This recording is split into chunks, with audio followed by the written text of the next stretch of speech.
Welcome to the Deep Dive. You're here because you want to get informed, to really understand a topic without getting lost in the weeds. And that's exactly what we aim for, quick, thorough understanding. Today, we're taking a plunge into the life and mind of Bob Camblin. He's, well, an artist who is both groundbreaking and deeply private. Yeah, fascinating figure. Hey, His look. work spanned a remarkable range, didn't it? We're talking oils, acrylics, watercolors. Drawings, prints, even painted paper. A real variety. And as he got older, he sort of withdrew from the public eye. Right, which only adds to the mystique surrounding him. Definitely. And for this deep dive, we've got a really rich mix of sources to draw from. Okay, what are we working with? Well, we have excerpts from Bob Camblin quotes and other mysteries, which gives these really intimate glimpses into his thinking. Sounds great. Then there's the Bob Camblin biography that helps lay out the timeline, his life, his career path. Good for context. We've also got transcripts from a YouTube video, Green Wings in the Summer Light, that offers a more personal, kind of reflective angle, sparked by nature. Oh, interesting. And finally, a file called historicalinfo.pdf. This is packed with book reviews, forwards, quotes, basically a chorus of voices responding to his art over time. So, different perspectives. Exactly. Our mission today is to sort of weave these together. We want to pull out the core themes, the key insights, maybe some surprising facts about Camblin's unique artistic vision. All right, sounds like a plan. Let's start by, grounding ourselves. Where did Camblin come from? What were those early experiences that shaped him? Okay, so he was born in Oklahoma in 1928, and art was there from the very beginning. His parents were artists. So he grew up with it. Pretty much. Even in high school, he was already involved art director for the yearbook. The creative one early on. Seems like it. But his time in Ponca City, Oklahoma, that feels particularly significant. It seems to have resonated deeply with him later on. Ponca City. What was it about that place? Well, think about the Marland Estate, this grand symbol of the oil boom era, and the pioneer woman statue Marland Commission. Right, I know the one. Very stoic. Exactly. That statue embodies a kind of resilience from a tough time. It's possible that feeling, that quiet strength, subtly influenced Camblin's figures later on, even if not literally. Interesting connection. Yeah. Beyond just the VV for his mother idea. Possibly, yeah. It might be more about that underlying theme of perseverance, plus just the whole atmosphere oil wealth, maybe a bit of that frontier spirit still lingering. And didn't you mention The Wizard of Oz? Yes, seeing that in 1938 as a kid, you have to imagine that fueled his imaginative landscape, too. Absolutely. And that imaginative landscape, it seems like he was constantly feeding it with reading. Oh, voraciously. Even at the Kansas City Art Institute, KCAI, he met Forrest Harrisberger there, a key friendship. And he was reading during art classes. Apparently so. Deep into Emerson, the I Ching, even things like haiku and haiga. Wow. Emerson, I Ching. That's quite a mix early on. It really is key to understanding his later work, I think. Emerson's ideas about intuition, personal experience, that resonates with Camblin's focus on direct experience in art. And the I Ching. Its focus on change, interconnectedness, you can see echoes of that in his cyclical themes. And haiku, haiga, that brevity, maybe it influenced how he captured big ideas simply. Makes sense. Then he served in the Air Force Reserve. Yeah, during the Korean War, he and Harrisberger were stationed in California, sketching the coast in their downtime, another broadening experience. But the really big shift seems to have been Italy, right? The Fulbright Scholarship. Oh, absolutely, a turning point. Imagine seeing the Uffizi masterpieces. Incredible. And then something quite different, the Catacombe dei Cappuccini in Palermo, those Capuchin catacombs. The ones with the mummies. Exactly. That experience seems to have profoundly shaped his artistic vocabulary. You see those mummy figures recurring in his work. So he's taking these classical and maybe slightly macabre Italian influences and twisting them. Precisely. There are great examples, like his Birth of Venus. It somehow incorporates a reference to KPFT radio. The Houston Community Station. That's unexpected. Totally Camblin-esque, juxtaposing a Renaissance icon with modern counterculture. It shows that playful, paradoxical side. Look, his flora? That one apparently goes way beyond Renaissance norms.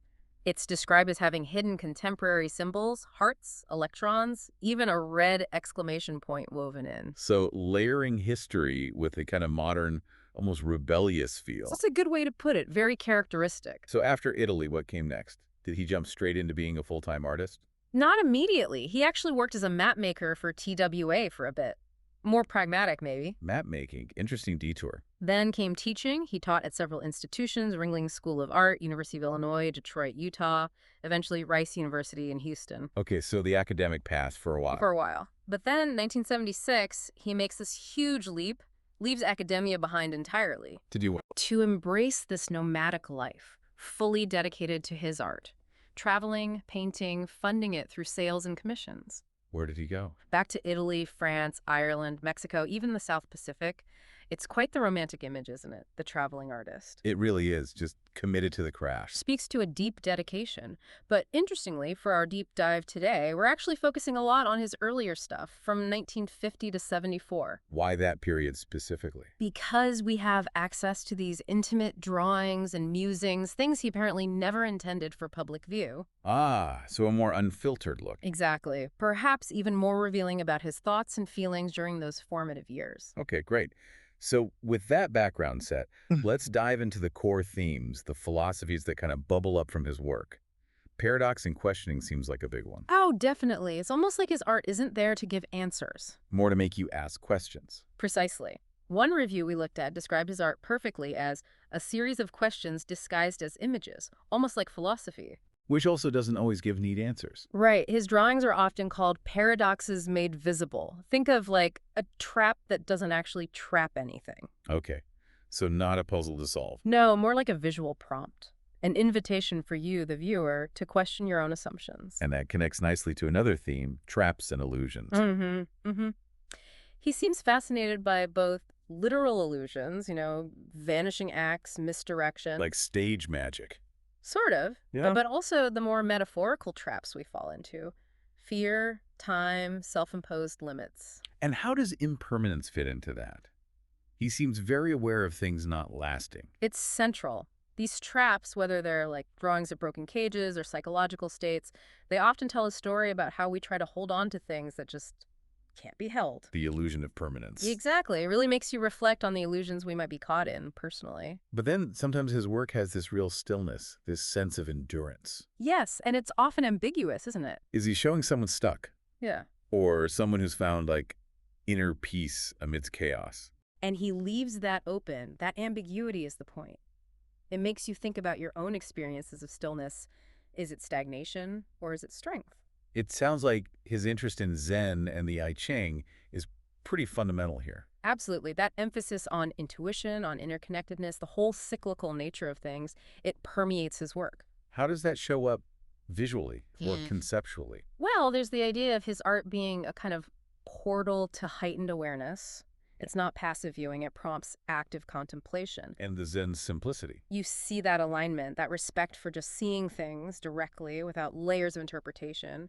It connects to his often minimalist style. And the cycles. His fascination with transformation, metamorphosis, it's all over his drawings. He even mentioned a cicada series at one point. Cicadas. Yeah, amusing. They might be some kind of evolutionary endpoint. That focus on life cycles is constant. Speaking of transformation, he also seemed interested in getting beyond the ego, signing things anonymous. That's a really interesting aspect, submerging the individual ego. Sometimes anonymous, sometimes even anonymous artists, plural. Plural. So collaboration was important too. Very, especially during his Houston years. He had close artistic partnerships, particularly with Earl Staley and Joe Tate. They did collaborative events. So moving beyond the lone genius idea. Right. And that connects to another style he helped pioneer in the 80s with Nancy Giordano, Mouches Volantes. Flying flies, what's that? It uses dots and dashes, seemingly random, to create these shimmering optical effects. It challenges your perception, the idea of one single way of seeing. Which again puts the focus back on the viewer. Exactly. It's not just about Camblin's intent. It's about how the art speaks to your soul, evoking feelings directly, maybe without needing intellectual breakdown. And the book includes facsimiles of his manuscripts. That really underlines that direct connection. It does. It positions you, the viewer, as an active participant. You bring your own stuff, experiences, emotions to the table. You're co-creating the meaning in a way. What about the words in his drawings? How do text and image relate? It seems complex. Intentionally so, I think.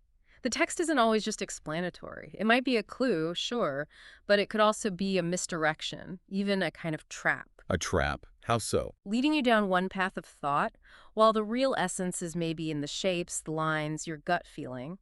He seemed to believe words could sometimes hide the actual experience of the art. Like the symbolists he apparently admired. That explaining kills it. Precisely. He seemed to agree with that.